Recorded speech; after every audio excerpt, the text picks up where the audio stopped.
Hey, what's up everybody? Today we're going to be talking about the Royal Enfield Meteor 350. I'm going to take this bike out for the first time and get my first impressions and review on it. And at the end of the video, I'm going to tell you whether or not this bike right here is a good buy or a good buy. A couple of quick specs on this thing before we get going. This bike is powered by an air-cooled single overhead cam 350cc mated to a 5-speed gearbox. It has dual channel ABS. It is fuel injected. You get this awesome tripper navigation as standard equipment. You've got this heel toe shifter. And one of the coolest features that I think more manufacturers should be doing is a center stand. This makes parking lot maintenance so easy. A quick chain adjustment, setting the preload on your shocks, or getting your bike set up for a sweet photo shoot.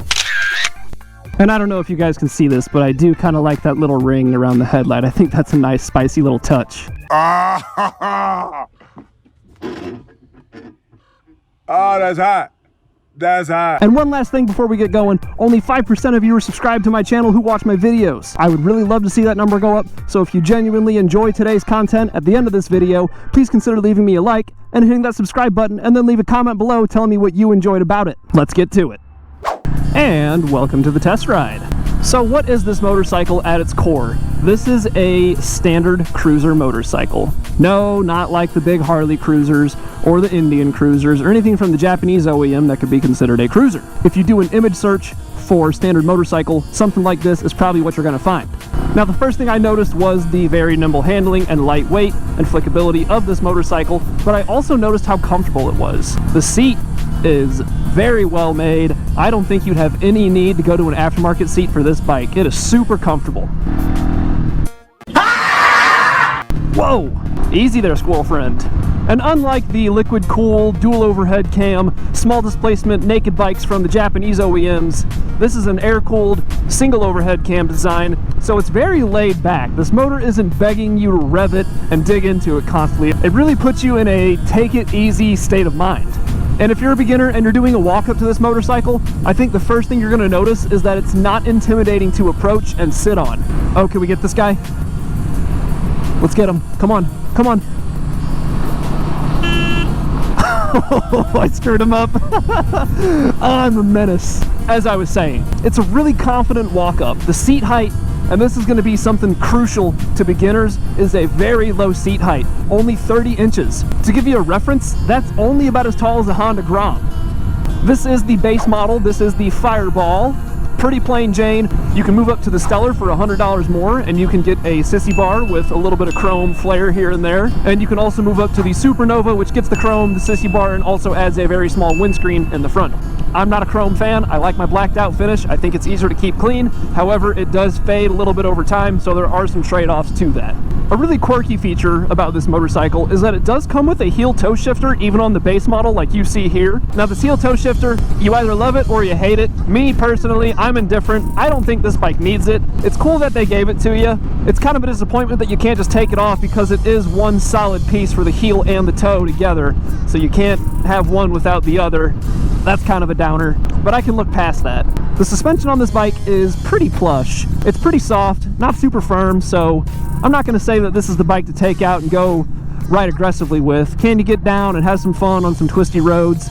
Yes, but the chassis of this bike is just not built for that. It's made for around town cruising, running some errands, and it kind of just embodies what motorcycles originally were. Two wheels with a motor stuffed between your legs, and it runs and drives. And it is only a 5-speed. However, I'm not missing that 6th gear. The 5-speed's just fine, it keeps costs down, and it makes the bike more lightweight. I think one of the most top-tier features on this bike is the insanely good fuel mileage. This thing gets 93 frickin' miles to the gallon. And with only a 4-gallon tank, that might not sound like very much, you get about 350 miles before you have to fill up, which is pretty frickin' sweet. And now we're going to do our 0 to 60 test. As per usual, I am not a professional rider, nor will I claim to be one, but I'm going to do my best to get this bike from 0 to 60 as quickly as I can. So, here we go. 3, 2, 1.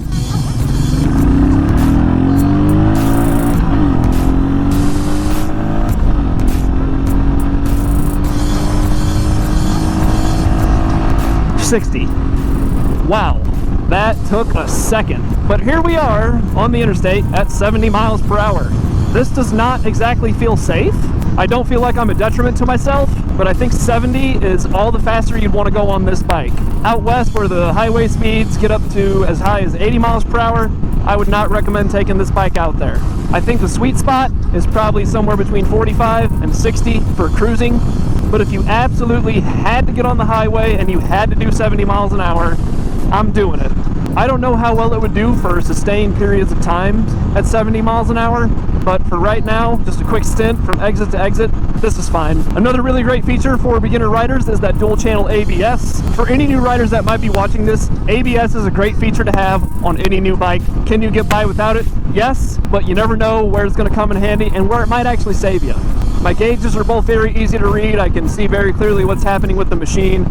Right now I'm just under 70 miles an hour. I'm in 5th gear. I've got a full tank of fuel and the bike has 92 miles on it. Another really cool feature about this is that little pod over here. That is actually Royal Enfield's Tripper navigation powered by Google. It's a turn-by-turn navigation system. So if you're not familiar with the area that you're riding in, you can link your phone to that and the bike will tell you where to turn next. It's not a full map on there, but it does show you the next turn coming up. So I really like that feature and I can appreciate that, and I'm sure most beginners can.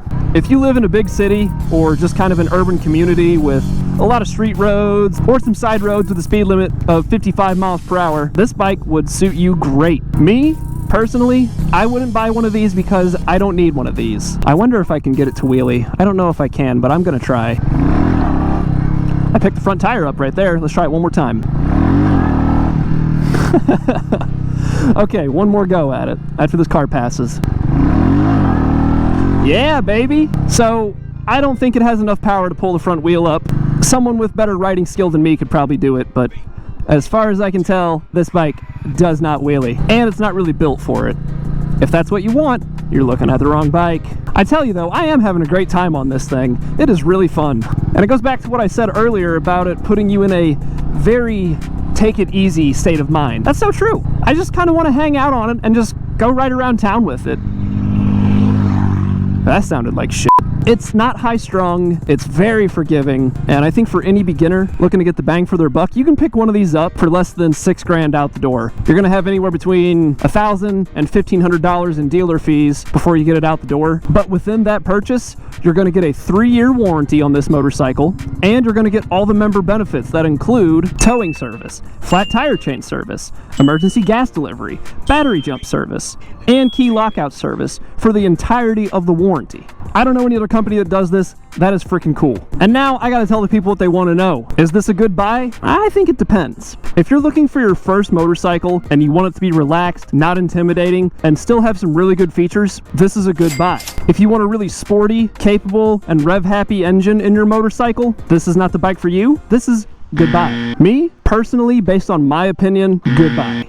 But if someone approached me and said, hey, do you want to go ride around on some Royal Enfield Meteor 350s for the next hour downtown? I'd be all over it. Hey, welcome to the end of the video. If you made it this far, thank you so much for watching. I want to be real with you guys for a second. I did not expect the channel to grow this fast, so I just want to give a huge thank you to those of you who are subscribed and do support. One day, if I could take this full time, that would seriously be a dream of mine come true. So again, thank you for everything. Now, I'm going to cut off the video. Thanks, have a great day, and ride safe.